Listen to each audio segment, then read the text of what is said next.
Antes de comenzar, nos parece importante advertir que en este capítulo abordaremos temas relacionados con la violencia gordofóbica, la violencia médica, las conductas alimentarias y, como el nombre del capítulo lo indica, la muerte. Ten en cuenta esta información a la hora de decidir cuándo, cómo y si escuchar o no este capítulo. ¿Para qué se juntan las gordas además de comer?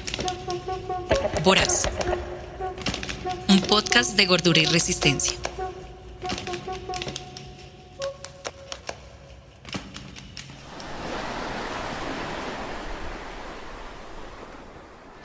Hoy vamos a hacer algo diferente, tal vez porque vamos a abordar un tema sobre el que no hemos encontrado mucho en los activismos y estudios gordes.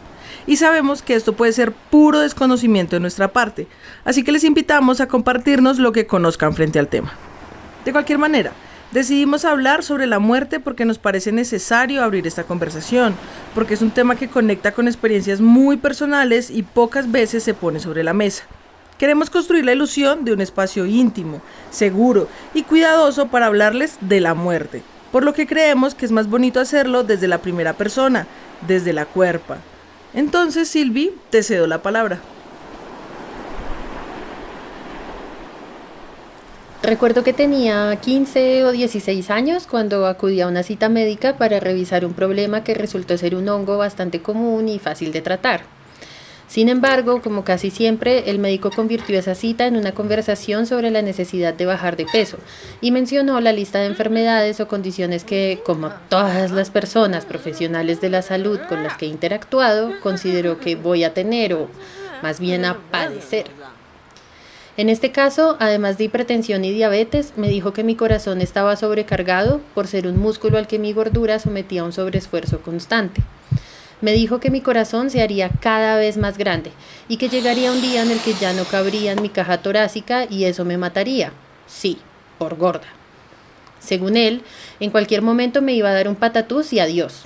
Esto podía suceder mientras salía por la puerta del consultorio, en el camino a la casa, o en unos días o en unas semanas, y quién sabe si en unos años, pero seguro sucedería. Recuerdo salir muy asustada del consultorio y llorar disimuladamente en el bus de regreso a mi casa. De hecho, lloré durante varios días, aunque sentía tanta vergüenza que siempre lo hacía a solas. Durante muchos días pensé que en cualquier momento iba a morir así, repentinamente. ¿Cuánto tiempo tardaría mi corazón en crecer lo suficiente para no caber más en mi pecho? ¿Sería doloroso? ¿Sonaría como una explosión? ¿Y si quedaba tirada en la calle, me podrían recoger en una ambulancia o tocaría llevar una grúa? ¿Cuánto tiempo me quedaba de vida? De manera obligada me hice muchas preguntas sobre mi propia muerte. Recuerdo que muchas veces había escuchado a mi familia conversar sobre el tener cosas pendientes antes de morir, sobre la importancia de organizar todo lo mejor posible, sobre los sueños por cumplir y que no se le vaya a quedar nada pendiente a una. Pero ¿yo qué podía hacer ante una muerte inminente? ¿Qué asuntos pendientes tiene una persona de 15 años? ¿Debería tratar de imponerme algún nuevo régimen de dieta y ejercicio a ver si lograba alejarme de esa posibilidad? ¿Y qué tal no me sirviera de nada y yo ahí pasando mis últimos días comiendo lechuga? Más allá del malestar que me generó esa consulta médica, me impresiona saber que esta fue la primera vez que tuve esta experiencia, pero no la última. Después de ella vinieron muchas más citas en las que me hablaron sobre la proximidad de la muerte, por lo que se convirtió en una idea fijada en mi cerebro. Desde muy pequeña y de manera regular me veía obligada a pensar en mi muerte. Ahora sé que el recordatorio o la amenaza de la muerte era una estrategia para que le tuviera miedo a mi gordura y que ese miedo hiciera que estuviera dispuesta a someterme a un régimen de pérdida de peso o a una cirugía bariátrica, qué sé yo. De hecho, también recuerdo que traté de obligarme a no comer. Por las mañanas no desayunaba antes de ir al colegio y no era nada difícil justificar este cambio en mis hábitos porque yo le decía a mi familia que desayunar antes de coger la ruta escolar me daba náuseas. Y de todos modos, a nadie le parece mal cuando una persona gorda no come. En el recreo comía alguna cosa y después no almorzaba nada. A mis amigas les decía que prefería almorzar en la tarde cuando llegara a mi casa, pero la verdad es que después de que mi abuela murió, en mi casa no solía haber almuerzo. Igual nadie estaba pendiente de eso. Una de mis hermanas tenía un VHS de Cindy Crawford haciendo una rutina de ejercicios. A mí me daba vergüenza que supieran que veía eso, pero entonces aprovechaba cuando no había nadie en casa y ponía esos videos con el televisor sin volumen, y así, en silencio, hacía las rutinas de ejercicio que me prometían la delgadez. Era terriblemente frustrante ver que sin importar qué hiciera, nada era suficiente, y entonces, poco a poco, empecé a pensar en la muerte con resignación. Sí, ya sé que me voy a morir, como todo el mundo, pero también se supone que moriré mucho antes que el promedio de la población. Soy la menor de 3 hermanas, pero es posible que muera antes que ellas, que me dé hipertensión y diabetes o que me muera porque mi corazón ya no cupo más en mi pecho. Sé que cuando me muera dirán que todas mis complicaciones de salud se derivaron de mi gordura. Incluso si logro adelgazar, para el momento en que muera, dirán que haber sido gorda me mató, porque fijo eso fue lo que produjo esta o aquella enfermedad, o porque eso me fue deteriorando. Y si muero siendo gorda, pues no habrá nada más que explicar.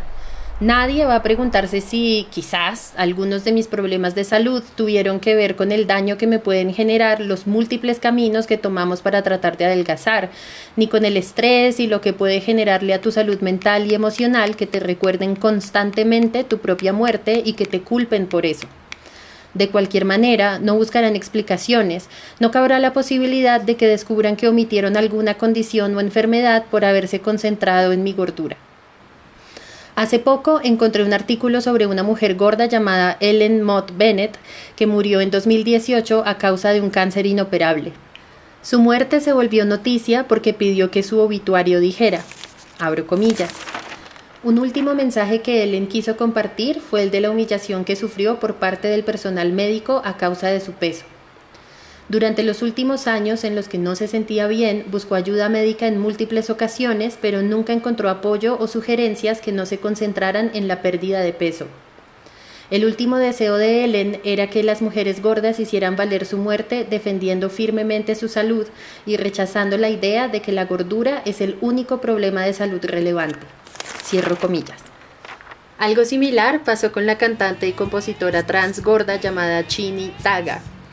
La activista gorda Jessica Balbino escribió un artículo lleno de dolor y rabia en el que cuenta que Chini no pudo acceder a exámenes diagnósticos porque las máquinas no estaban adaptadas para su tamaño y por eso, en palabras de Jessica, Chini no murió, la mataron. Para Jessica, este caso es un ejemplo de lo que María Teresa Chehab llamó gordicidio, es decir, la eliminación sistemática e intencional de las personas gordas en la sociedad. Chehab dice que esto puede hacerse de manera activa, como cuando nos fuerzan a realizar acciones como las cirugías bariátricas, que pueden resultar en nuestra muerte, o de manera pasiva, a través de la negligencia y falta de asistencia estatal, que niega nuestro acceso a derechos fundamentales o carece de políticas públicas relacionadas con la calidad de vida y la salud de las personas gordas. No es que el Estado nos deje morir, más bien nos hace morir por medio de prácticas que administran la muerte para controlar a la población. Es por eso que no basta con evitar las citas médicas para escapar de lo incómodo que le resulta al mundo tu cuerpo. Todo está diseñado para hacerte sentir mal. Cada silla en la que no cabes, cada cinturón de seguridad que no te puedes abrochar, cada mirada acusatoria cuando el ascensor pita por exceso de peso, cada prenda que quisieras usar pero no puedes porque no la hacen en tu tamaño, y así. Cada forma en la que lidias con el desprecio del mundo y tratas de llevar a cabo tu propia búsqueda por adaptarte y encontrar satisfacción en algo más. Todo esto te hace pensar constantemente en la muerte. Luego la resignación se fue convirtiendo en algo más. Durante las clases de filosofía que tomé en la universidad solían presentarse discusiones en torno a la muerte. Todas eran siempre bastante abstractas y estéticas. Era curioso que mis compas de clase parecían no haber pensado nunca en su muerte. Tal vez por eso podían sostener esas discusiones de manera distante, ajena y romántica. Tal vez por eso podían hablar desde un montón de supuestos que no producían temor, angustia o dolor. Cada debate desapasionado sobre la muerte me llenaba de una indignación que no podía terminar de entender y que se manifestaba como un odio profundo hacia mis compas y docentes. Me tomó varias clases entender que me indignaba pensar en todos los años que yo venía pensando no en la muerte abstracta y elevada, sino en mi muerte, y en lo injusto que era que esto me hubiera sido impuesto. Me habían obligado a hacerlo, cosa que no le había ocurrido a las otras personas de mis clases. La muerte no era una idea abstracta para mí, era persistente e incesante. Soy consciente todo el tiempo de la muerte, de cómo nos rodea, de su presencia permanente. Todo está muriendo. A lo largo de la vida experimentamos todo tipo de duelos. Relaciones que terminan, objetos que se dañan, mascotas que fallecen, ideas que abandonamos, lugares a los que no regresamos. Esto me hizo volver a lo que pensaba durante mi niñez. Probablemente, y sin importar en qué momento me llegue la muerte, siempre quedarán cosas pendientes, porque tengo deseos de hacer muchas cosas. Una vez pasada la indignación, llegué a la conclusión de que necesitaba reconciliarme con la constatación de la finitud de la vida, en especial porque no quiero que el miedo a la muerte se convierta en una herramienta de manipulación. Quiero quitarle ese poder a la medicina y a la sociedad. Quiero relacionarme con la muerte o el miedo a la muerte desde un lugar distinto. A las personas gordas no solo nos ponen frente a la muerte constantemente, sino que lo hacen con una crueldad impresionante, porque se piensa en la gordura como un daño autoinfligido. Tener que resolver o afrontar la muerte de manera privada, a solas y con vergüenza nos conduce a recibir con resignación las soluciones que nos ofrecen, los regímenes que nos imponen, los tratos que recibimos. Entonces pienso también en las personas que dicen arrepentirse de haberse hecho cirugías bariátricas porque ahora tienen que tomar montones de suplementos nutricionales, porque ya no pueden compartir muchos espacios sociales y porque si se toman un vaso de agua sienten indigestión y no pueden dejar de eructar o sentir náuseas, por lo que es muy difícil compartir con otras personas. Y aparecen un montón de promesas incumplidas. Eso de conseguir pareja o por fin ser aceptada y tener muchas amistades no es fácil cuando no puedes comer con otras personas, cuando te sientes débil o cuando te das cuenta de que la vergüenza no se borra automáticamente. Esto solo empeora cuando la terapia a la que te remiten se reduce a una persona diciéndote que le pongas ganas, que te ves muy bien y que lo único que se interpone entre tú y la felicidad eres tú. La decisión de operarse o hacer el régimen de los Ozempic, las vomitaditas casuales y todo lo que hayas hecho debido a la inminencia de la muerte se convierte en una pregunta por la vida. ¿Cómo queremos vivir? ¿Y cómo esto define nuestra relación con la salud, la enfermedad y la muerte? A mí todo esto me ha hecho sentir curiosidad. Me ha llevado a buscar ideas de la muerte distintas a lo que me han transmitido en la familia, a lo que veo expuesto en las imágenes de sufrimiento y sacrificio horrendas del catolicismo, y claro, a lo que me han planteado en las consultas médicas o en mis experiencias traumáticas estando hospitalizada. Genuinamente quisiera saber si es posible pensar en la muerte desde un lugar más tranquilo e incluso alegre. Finalmente, creo que toda esta vuelta por la muerte se conecta con la necesidad de poder vivir más tranquila, de evitar que los profesionales de la salud me intimiden constantemente y de elegir que la vida, corta o larga, sea tan disfrutable como se pueda. Conversar sobre la muerte también es un lugar de resistencia. Aunque todo lo que estoy diciendo está en primera persona, el encontrarme con otras personas gordas me ha hecho constatar que la muerte es una amenaza que muchas hemos recibido y que entonces hablar de la muerte tiene todo que ver con hablar sobre la gordofobia. Utilizar nuestro miedo en nuestra contra es una forma de dominarnos y quitarle ese poder a la medicina. Por ejemplo, implica que los activismos gordes reclamemos un lugar en la conversación sobre la muerte, pues en últimas es una conversación sobre nuestras vidas.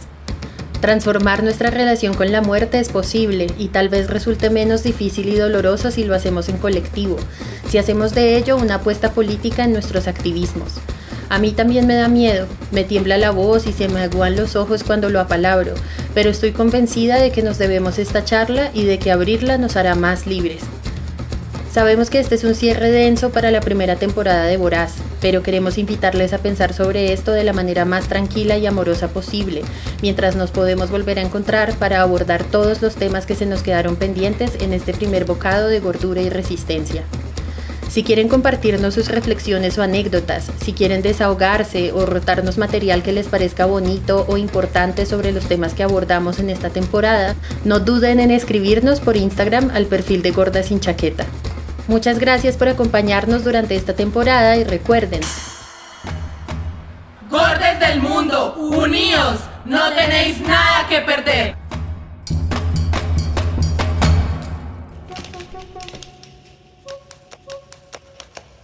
Este es un proyecto de la colectiva Gordas Sin Chaqueta. Los guiones fueron escritos por Silvia y María. La producción es obra de Bienvenida Estudio y fue editado y mezclado por Ángela.